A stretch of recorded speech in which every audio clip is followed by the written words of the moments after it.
Hello అందరికీ welcome to క్లీన్కారా fashions.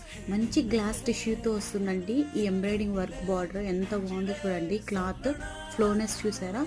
ఇది కొంచెం మంచి ప్యూర్ క్వాలిటీ అయితేనే ఫ్లోనెస్ వస్తుందండి. ఎప్పుడైనా మామూలుగా అయితే టిష్యూ తక్కువ క్వాలిటీ అయితే స్టిఫ్నెస్ ఉంటుంది. మీరు గమనిస్తే బాగా ఫ్లోనెస్ ఎక్కువ బాగుంది. అంటే మంచి స్మూత్ టిష్యూ అండి. చాలా మంచి టిష్యూ ఇది. క్లాత్ మంచి మంచి కలర్స్ ఉన్నాయి. ఆ కట్ వర్క్ బార్డర్ కానీ మొత్తం ఎంబ్రాయిడింగ్ కదా, చాలా బాగుంది. చాలా బడ్జెట్ ఫ్రెండ్లీ అండి. 2445 రూపీస్ ఫ్రీ షిప్పింగ్ అండి. మీకు దీంట్లో కలర్స్ అన్నీ ఉన్నాయి. లావెండర్ కలర్ ఉంది, అలాగే బీచ్ కలర్ ఉంది. నెక్స్ట్ వచ్చేసరికి పిస్తా గ్రీన్ అండి. చాలా బాగుంది కలర్, సేమ్ యాస్టీజ్గా ఉంది. నెక్స్ట్ వచ్చేసరికి స్కై బ్లూ కలర్ ఉంటుంది. మీకు కలర్స్ కొంచెం ఫొటోస్కి రియల్లో కొంచెం అటు ఇటు అవ్వచ్చండి, ఓకేనా. నెక్స్ట్ వచ్చేసరికి పింక్ ఉంటుంది. ప్లీజ్ లైక్ చేయండి, షేర్ చేయండి, సబ్స్క్రైబ్ చేయండి.